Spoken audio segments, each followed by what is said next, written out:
Hello students, welcome to the alpha YouTube channel. अब मैं आपको न्यूट्रिशन के आगे की कहानी, आगे का टॉपिक जो है डिस्कस कर रहा हूँ। लास्ट टॉपिक में हमने ऑटोट्रॉफिक न्यूट्रिशन के बारे में डिस्कस किया था। अब मैं आपको हेटरोट्रॉफिक न्यूट्रिशन के बारे में डिस्कस करूँगा। Heterotrophic nutrition are such mode of nutrition in which organism obtain its food from organic matter। जैसे एग्जाम्पल के लिए हेटरोट्रॉफिक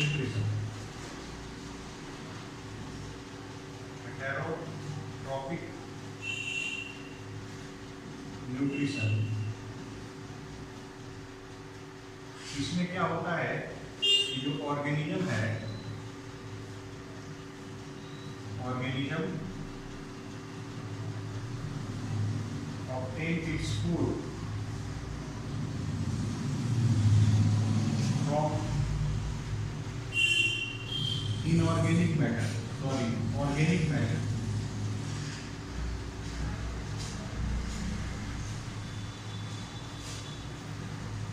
अब ऑर्गेनिक मैटर से अगर कोई ऑर्गेनिज्म फूड ऑब्टेन करता है तो उसे हम हेटरोट्रॉफिक न्यूट्रिशन कहते हैं। और इसमें इस हेटरोट्रॉफिक न्यूट्रिशन में इसके 3 टाइप्स हैं। फर्स्ट है सैप्रोफाइटिक न्यूट्रिशन, दूसरा है इसके अंदर होलोजोइक न्यूट्रिशन,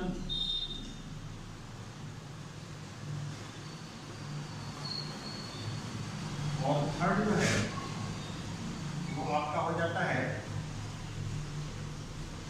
पैरासाइटिक। तो ये सबसे पहला जो है सैप्रोफाइटिक न्यूट्रिशन। इस सैप्रोफाइटिक न्यूट्रिशन में ऑर्गेनिज्म डेड और डिकेइंग मैटर से फूड ऑब्टेन करता है। मतलब such mode of nutrition in which organism obtain food material from dead and decaying matter. और डेड और डिकेइंग मैटर में आपका आ जाता है कि ये ऐसे ऑर्गेनिज्म होते हैं जो फूड को अपने बॉडी के अंदर एनगल्फ नहीं करते। ये फूड को बॉडी के आउटसाइड जो है वह जब फूड बॉडी के आउटसाइड प्रेजेंट होता है तो वहीं पर एक विशेष तरह का एंजाइम रिलीज करते हैं और ये एंजाइम रिलीज करके अपना फूड प्रिपेयर करते हैं। तो इस टाइप के न्यूट्रिशन को हम सैप्रोफाइटिक कहते हैं। एक्चुअली में इस तरह के न्यूट्रिशन में जो ऑर्गेनिज्म होता है वो अपना फूड, इस तरह के न्यूट्रिशन में जो ऑर्गेनिज्म होता है वो अपना फूड ऑब्टेन करता है,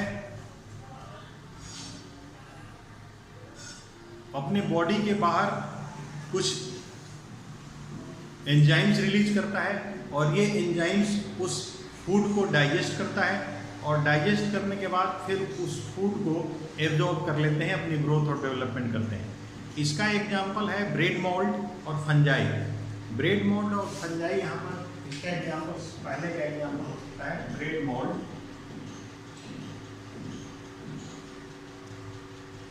और दूसरा है फंजाई।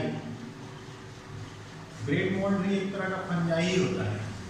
इसके बाद दूसरा जो है ना, सेकंड जो होलोजोइक मोड ऑफ न्यूट्रिशन है, इसमें इन सच न्यूट्रिशन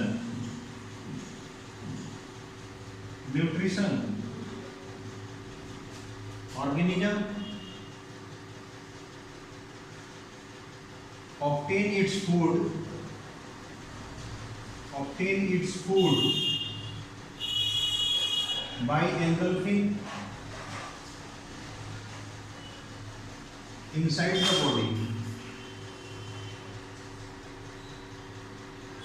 बॉडी के अंदर फूड मटेरियल को एनगल्फ कर लेता है और एनगल्फ करके और उसको जो है वह डाइजेस्ट करता है और डाइजेस्ट करने के बाद उस फूड मटेरियल को यूटिलाइज करता है। इसमें आप देख रहे हो ये ऑर्गेनिज्म जो है वो फूड मटेरियल को अपने बॉडी के अंदर एनगल्फ करेगा, अपने बॉडी के अंदर एनगल्फ करके उसको डाइजेस्ट करेगा। डाइजेस्ट करके उसको यूटिलाइज करेगा एब्जॉर्प्शन के बाद, तो ऐसे न्यूट्रिशन को हम होलो देगी। एग्जाम्पल इसके अंदर आप ह्यूमन एग्जाम्पल ले सकते हो, एक मैन है, एक डॉग है, ये एग्जाम्पल आप लिख सकते हो कि ये सब जो है ना अपने बॉडी के अंदर फूड मटेरियल को एनगल्फ करते हैं। इसके बाद हमारे पास जो मोड ऑफ न्यूट्रिशन है, वो मोड ऑफ न्यूट्रिशन है parasitic. Parasitic mode of nutrition में जो ऑर्गेनिज्म होते हैं अपना फूड, प्रिपेयर्ड फूड होस्ट से ऑब्टेन करते हैं बिना किलिंग किए हुए। मतलब कि वो ऑर्गेनिज्म ऑब्टेन करते हैं फूड्स फ्रॉम द होस्ट। मतलब पैरासाइटिक में obtain food from host, obtain food from host without killing, without killing. उनको मारते नहीं हो, उसको किल नहीं करते, बिना किल किए हुए। जैसे एग्जाम्पल सब थर्ड का एग्जाम्पल हो गए तो लाइस, लाइस जो है हमारा ब्लड को सक करता है। टिक, टिक जो है वो ब्लड को सक करता है। लीच, लीच जो होते हैं ये ब्लड को सक करते हैं। अमरबेल एक प्लांट है, अमरबेल एक प्लांट है, ये भी फूड ऑब्टेन करता है डेड और डिकेइंग मैटर दूसरे प्लांट के में से अपना फूड ऑब्टेन करता है, ये भी पैरासाइटिक प्लांट है। तो ये सब कुछ ऐसे प्लांट्स के एग्जाम्पल। तो ये 3 डिफरेंट टाइप्स ऑफ न्यूट्रिशन था। अब हमें होलोजोइक मोड ऑफ न्यूट्रिशन के बारे में थोड़ा डिटेल में स्टडी करना है। तो उसमें डिटेल में स्टडी करने के लिए हम सबसे पहले अमीबा के अंदर न्यूट्रिशन पढ़ेंगे। Nutrition in nutrition in amoeba, nutrition in amoeba.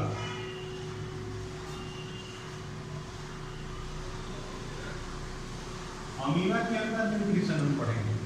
देखिए अमीबा में एक्चुअली न्यूट्रिशन क्या है कि ये जो है एक होलोजोइक मोड ऑफ न्यूट्रिशन है।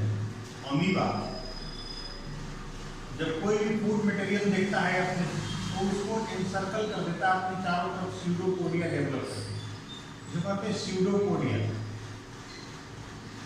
स्यूडोपोडिया। ये स्यूडोपोडिया डेवलप करके इस फूड मटेरियल को एनसर्कल कर लेता है, और ये फूड मटेरियल्स फूड वैक्यूल्स के रूप में यहाँ से डिजॉल्व हो करके अंदर चली जाती है। यहाँ से डिजॉल्व हो जाएगा और डिजॉल्व होने के बाद अंदर चली जाती है। इस पर एंजाइम का एक्शन होता है, और एंजाइम के एक्शन होने के बाद ये डाइजेस्ट हो जाएगा। डाइजेस्ट होने के बाद ये फूड, इसके अंदर डाइजेस्टेड फूड जो है वह एब्जॉर्ब होगा, और पूरा जब एब्जॉर्ब हो जाएगा तो इसको अमीबा यूटिलाइज करेगा, और यूटिलाइज करने के बाद फिर वेस्ट मटेरियल को सिमिलर मैनर जैसे इसमें होता है उसी तरह से ये आगे फ्लो कर देता है। जैसे ये फिगर है, इस फिगर में ये धीरे धीरे जो ये फूड वैक्यूल्स है, जो वेस्ट मटेरियल के रूप में जो चेंज हो गया है, ये आगे की तरफ आएगा, और इसके साथ ये फूड वैक्यूल्स के रूप में ये चिपक जाता है, और चिपकने के बाद यहाँ से ये बाहर निकल जाता है, और बाहर निकल कर के ये चला जाएगा।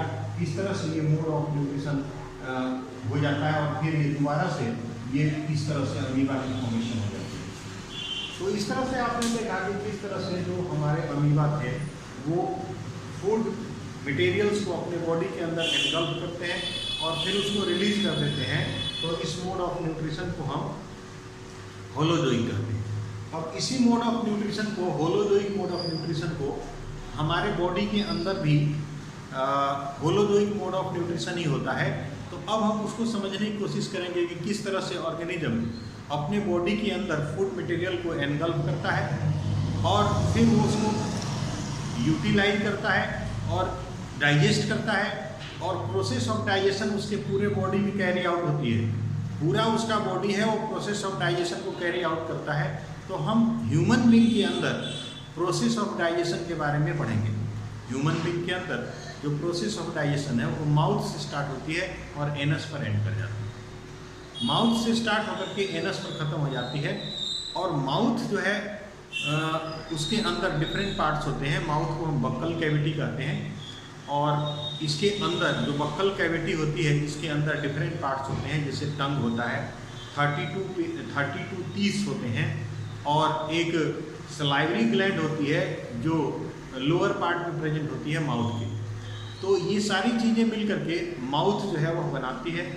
इसके बाद हमारे नीचे का पार्ट जो है उसको हम ईसोफेगस कहते हैं। ईसोफेगस स्टमक है वो अंदर जाकर ईसोफेगस, और ईसोफेगस स्मॉल जो स्टमक है वो स्मॉल इंटेस्टाइन से कनेक्टेड है, स्मॉल इंटेस्टाइन लार्ज इंटेस्टाइन से कनेक्टेड है, और लार्ज इंटेस्टाइन के जो लास्ट पार्ट है वो रेक्टम और एनस होता है, जहाँ से वेस्ट मटेरियल को थ्रो किया जाता है और रेक्टम में वेस्ट मटेरियल को स्टोर किया जाता है, जिसको टाइम टू टाइम जो है उसको थ्रो कर दिया जाता है। तो ये सारी चीज़ें जो है वह फिगर के थ्रू हम समझेंगे।